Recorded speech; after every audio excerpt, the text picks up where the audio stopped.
మిత్రులందరికీ నమస్కారం.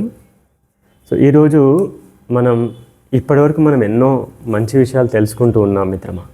కానీ ఈరోజు చెప్పేటువంటి లైఫ్ ఏమంటారు అంటే లైఫ్ ఎసెన్స్ని గురించి మనం తెలుసుకుందాం. ఈరోజు మన పుట్టుకకి అర్థం ఏంటి తెలుసు కదా మిత్రులారా. జనరల్గా అసలు మనం ఎందుకు పుట్టామంటే ఒక స్త్రీలాగా బ్రతకాలి, ఒక పురుషుడు పురుషునిలాగా బతకాలి. Yes or no friends? అవునా కదా? ఒక స్త్రీ పొటెన్షియాలిటీ లేకపోయినా వ్యర్థమే. Yes or no? పురుషుడి పొటెన్షియల్ లేకపోయినా నో యూజ్, వ్యర్థమే.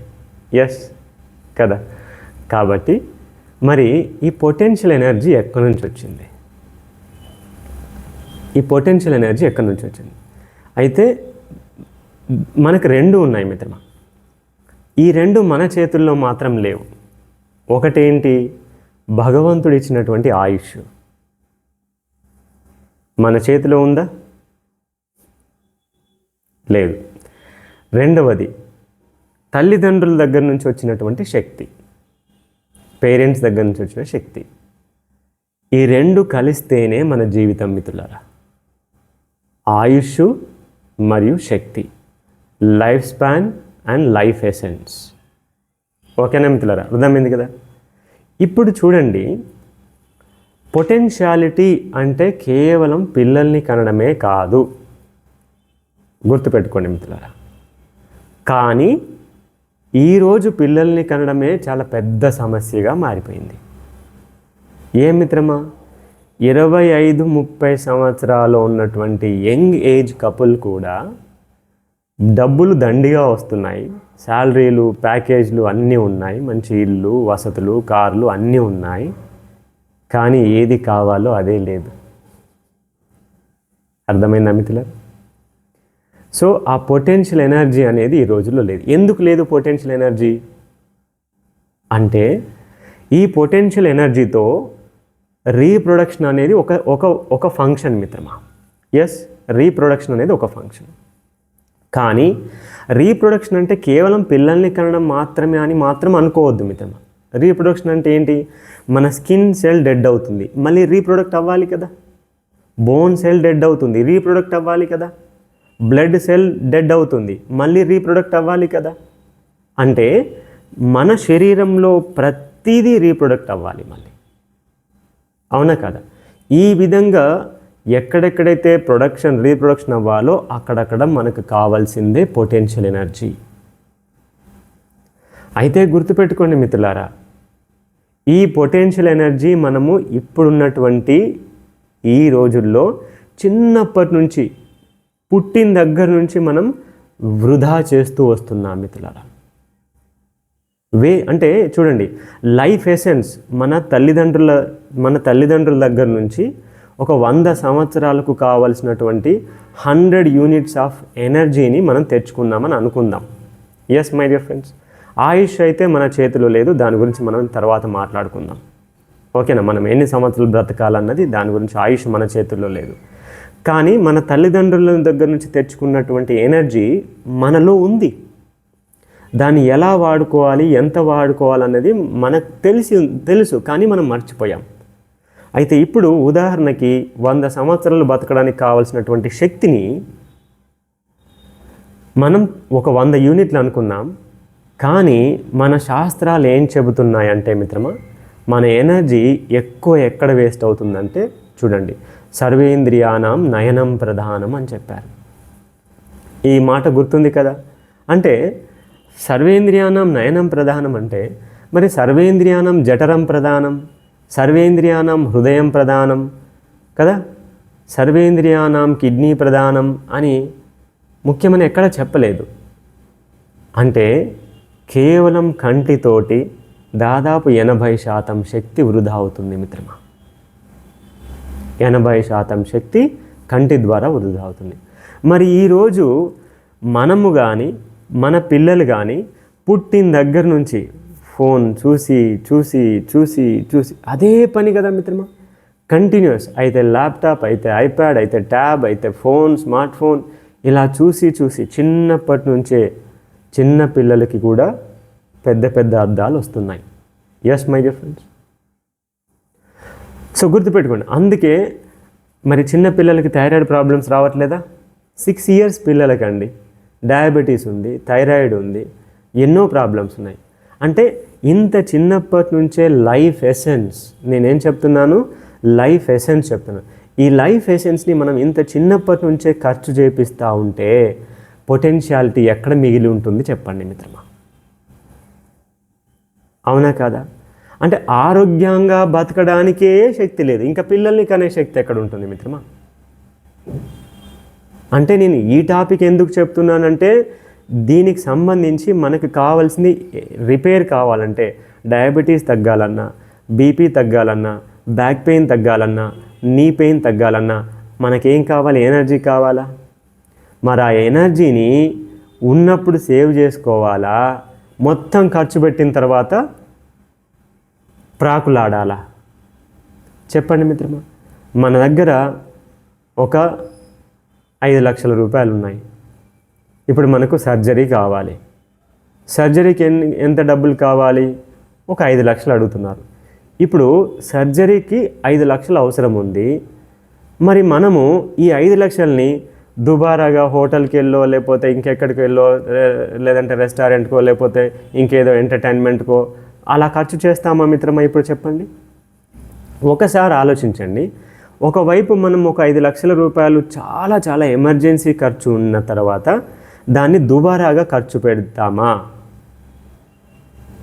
ఖర్చు అంతెందుకు సర్జరీ పక్కన పెట్టండి మిత్రమా. ఒక ఇల్లు కొనుక్కోవాలనుకుంటున్నాం మనం. ఓ ఇల్లుకు ఒక 50 లక్షలు అవుతుంది కదా. ఇప్పుడు మన దగ్గర ఉన్న డబ్బుల్ని మనం వేరే వృధాగా ఖర్చు పెడితే మనం ఇల్లు కొనుక్కోగలుగుతామా? ఇల్లు కట్టుకోగలుగుతామా? లేదు. సో మరి ఎక్కడి నుంచి? The only thing is life essence. మన బాడీలో మన తల్లిదండ్రుల ద్వారా వచ్చిందే లైఫ్ ఎసెన్స్.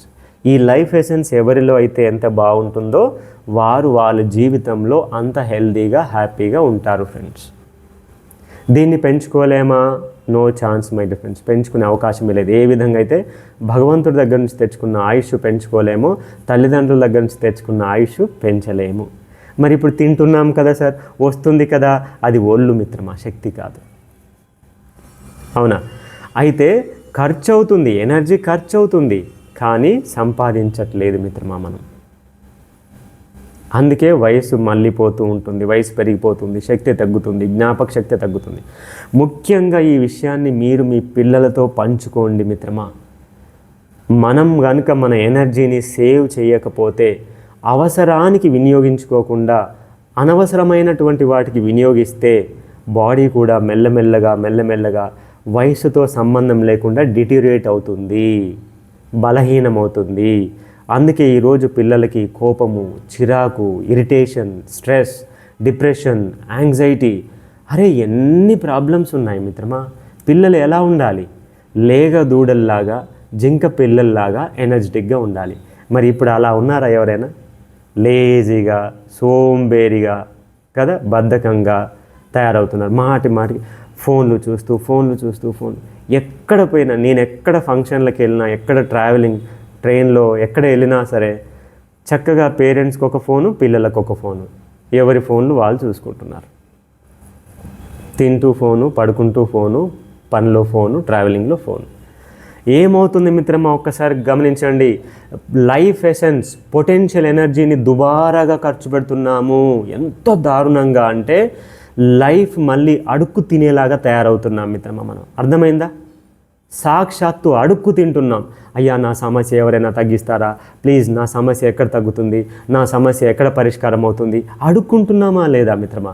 అరే ఎలాంటి శక్తివంతులం మనం, చివరికి ఎలాగా తయారవుతున్నాం మిత్రులారా? ఆలోచించండి. సార్ దీనికి పరిష్కారం ఏంటి? Yes, parents are the solution my dear friends. Parents చెప్పాలి. సార్ మా బాబు చెప్తే వినడు సార్, మా పాప చెప్తే వినదు సార్. సన్యాసులను తయారు చేస్తున్నారు మిత్రమా పేరెంట్స్. సన్యాసులను కాదు, సన్నాసులను తయారు చేస్తున్నారు. అవునా? ఎవరు చేస్తున్నారు ఈ పని? పిల్లలకి ఏం తెలుసండి ఫోన్ చూడాలని? అలవాటు చేసేది పేరెంట్స్ కాదా? మా మాట వినట్లేదు, మా పని అవ్వట్లేదు, వాడితో మేము ఎక్కడ ఉంటాము, మా పాపతో మేము ఎక్కడ ఉంటాము, వాళ్ళని ఊరికే ఉంచేంత టైం మాకు లేదు, మేము చాలా బిజీ ఉన్నాం, మేము వర్క్ చేసుకోవాలి కదా. ఎస్ మై డియర్ ఫ్రెండ్స్, ఒకసారి ఆలోచించండి మిత్రులారా. ఉదాహరణకి మనకు ఒక పాపనో బాబో ఉంది, మనం పెళ్లి చేయాలనుకుంటున్నాం. పిల్లల్ని కనే శక్తి ఆ అమ్మాయికి లేదంటే పెళ్లి చేసుకుంటారా? చెప్పండి మిత్రమా. లేదా పిల్లల్ని కనే శక్తి ఆ అబ్బాయికి లేదంటే పర్వాలేదులే, లేకపోతే లేదు అని చేసుకుంటారా ఎవరైనా? ఎవ్వరు పొటెన్షియల్ ఎనర్జీ లేకపోతే ఎవ్వరు, మీరు ఎంతైనా డబ్బు సంపాదించండి మిత్రమా, ఎందుకు పనికిరాదు. అందుకే నేను ఫస్ట్ ఒక మాట చెప్పాను, స్త్రీలాగా బ్రతకాలి, పురుషుడు పురుషుడిలాగా బతకాలి అంటే తల్లిదండ్రుల దగ్గర నుంచి తెచ్చుకున్నటువంటి లైఫ్ ఎసెన్స్ని మనం సేవ్ చేయాలి, అవసరానికి ఉపయోగించుకోవాలి. అప్పుడే మన బాడీ చాలా హెల్తీగా స్ట్రాంగ్గా ఉంటుంది. సో దయచేసి ఈ విషయాన్ని మీరు మీ పిల్లలతోటి పంచుకోండి, వారికి చూపించండి, వారికి వినిపించండి. బాడీలో ఏ అనారోగ్య సమస్య వచ్చినా సరే మనల్ని కాపాడేది మనం తెచ్చుకున్న తల్లిదండ్రుల దగ్గర నుంచి తెచ్చుకున్న ఎనర్జీ మాత్రమే. మిగతావి ఏవి ఎప్పటికీ నయం చేయలేవు మిత్రమా, గుర్తుపెట్టుకోండి. ఈ ఎనర్జీని మీరు 10 సంవత్సరాల్లో ఖర్చు చేసుకుంటారా, 20 సంవత్సరాల్లో ఖర్చు చేసుకుంటారా, 30 సంవత్సరాల్లో ఖర్చు చేసుకుంటారా, 100 సంవత్సరాలకి ఖర్చు చేసుకుంటారా, అది ఎవరి చేతుల్లో వారి చేతుల్లో ఉంది. అవునా కాదా ఫ్రెండ్స్? ఈరోజు చిన్న పిల్లలకు మనం ఊహించనన్ని అనారోగ్య సమస్యలు ఎందుకు వస్తున్నాయి? మరి ఎనర్జీని తొందరగా ఖర్చు చేసుకుంటేనే కదా మిత్రమా. అన్నిటికంటే వెరీ వెరీ ఇంపార్టెంట్ విషయం, నేను ఒక విషయం చెప్తున్నాను, గుర్తుపెట్టుకోండి మిత్రమా. ఎన్ని పనులున్నా సరే ఆకలైనప్పుడు భోజనం చేయండి, దాహమైనప్పుడు నీళ్ళు తాగండి, మలమూత్ర విసర్జన చక్కగా ఉండాలి, ఆపుకోకూడదు. ఇక వీటన్నిటికంటే ముఖ్యంగా 8 గంటలు డీప్ స్లీప్ రైట్ టైంలో ఉండాలి. నేను మళ్ళీ చెబుతున్నాను మిత్రమా, 8 గంటలు డీప్ స్లీప్ రైట్ టైంలో ఉండాలి. అంటే నేనేదో రాత్రి 12 గంటలకు పడుకొని పొద్దున 8 గంటలకు లేస్తాను సార్, 8 గంటలకు నిద్రపోయాను కదా. మిత్రులారా ఒక్కసారి ఆలోచించండి, 4 రోజులు సూర్యోదయం కంటే ముందు లేచి చూడండి ఎలా ఉంటారు. డే అంతా మీకు తెలియకుండానే యాక్టివ్గా, రిలాక్స్గా, చాలా చక్కగా, ఎంజాయ్గా, ఎనర్జెటిక్గా ఉంటారు. అదే 4 రోజులు సూర్యోదయం అయిన తర్వాత లేవండి, ఊళ్ళో ఉన్న వారందరి బద్ధకం మీ మీదనే ఉంటుంది మిత్రమా. అవునా కదా? సూర్యోదయం అయిన తర్వాత లేచి చూడండి, మనకు తెలియకుండానే ఆ రోజంతా లేజీగా, బద్ధకంగా నడుస్తుంది. సో అందుకోసమే మిత్రులారా, ఏది రైట్ టైం, రాత్రి 9 గంటలకు పడుకోండి. ఓకేనా మిత్రమా? రాత్రి 9 గంటలకు పడుకోండి, చక్కగా 4:30-5 గంటలకి లేవండి. Full sufficient deep sleep. Sir మాకు నిద్ర రాదు సార్, ఇంకే ఉన్న ఎనర్జీ అంతా, పొటెన్షియల్ ఎనర్జీ అంతా ఖర్చు పెడితే నిద్ర ఎక్కడి నుంచి వస్తుంది మిత్రమా? సార్ అప్పటి వరకు కొంచెం మ్యూజిక్ వినొచ్చా, ఏదన్నా సార్ మీ వీడియోస్ చూడొచ్చా, ఇలాంటి చెత్త పనులు చేయొద్దు మిత్రమా. ఆల్రెడీ ఉన్న ఎసెన్స్, పొటెన్షియల్ ఎనర్జీని తీసుకుపోయి చెత్త పనులు చేయడానికే మనం ఇంత.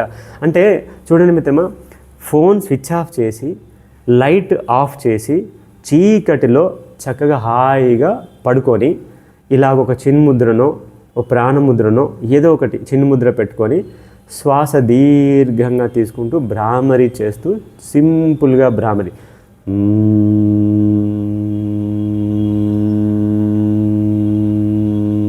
ఇలాగా హాయిగా వెళ్ళకిలా పడుకొని భ్రామరి చేస్తూ పడుకోండి. 15 రోజులు ఇలా చేయండి మిత్రమా. 15 రోజుల్లో మీరు ఎప్పుడు నిద్రపోతారో మీకే తెలియదు.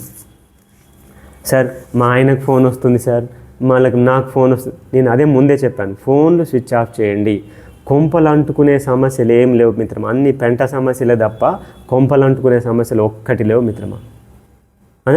అన్ని ఫోన్ తీస్తే అన్ని పెంట పనులు, అన్ని ఫేస్బుక్ ఏంటి, ఇన్స్టాగ్రామ్ ఏంటి, రీల్స్ ఏంటి, షార్ట్స్ ఏంటి, ఏ మిత్రమా, ఏ పొటెన్షియల్ ఎనర్జీని మనం దేనికోసం ఉపయోగిస్తున్నాం చూడండి మిత్రులారా. ఓకేనా? అందుకే ఫైనల్గా ఒక ఎగ్జాంపుల్ చెప్తాను మిత్రమా. ఒక 6 months బ్యాక్ నా దగ్గరకు ఒక వీడియో వచ్చింది, ఒక వాట్సాప్ వీడియో వచ్చింది. ఆ వీడియో నేను చూశాను మిత్రమా. ఆ వీడియోలో ఒక ప్రొఫెసర్, ఒక ఫిజిక్స్ ప్రొఫెసర్ 96 ఇయర్స్ ఏజ్లో ఫిజిక్స్ ప్రొఫెసర్ ఒక యూనివర్సిటీలోకి వెళ్ళి అప్పటికి పోస్ట్ గ్రాడ్యుయేషన్ స్టూడెంట్స్కి ఇంకా ఫిజిక్స్ లెసన్స్ చెప్తూనే ఉంది మిత్రమా. ఆవిడ రిటైర్డ్ అవ్వలేదు, టైర్డ్ అవ్వలేదు మిత్రమా. No retired, no tired. ఆవిడ ఆ వీడియోలో చెప్పిన ఎసెన్స్ ఒకటే, లైఫ్లో ఎనర్జీ అండ్ టైం ఈ రెండింటిని వృధా చేసుకోవద్దు అని. ఇప్పుడు మనము మన పిల్లలు వృధా చేసేది ఇవి రెండే కదా మిత్రమా. ఇవి రెండే, ఎనర్జీ అండ్ టైంని వృధా చేస్తున్నారు కాబట్టే వారు ఎన్ని రకాల అనారోగ్య సమస్యలకి గురవుతున్నారు. చూడండి మిత్రమా, ఒక మొక్క, ఒక చెట్టు పెరుగుతున్నప్పుడు కొమ్మలు అడ్డదిడ్డంగా పెరిగితేనే మనం కట్ చేస్తామే, వృక్షం బాగుండాలి, చక్కగా పెరగాలని.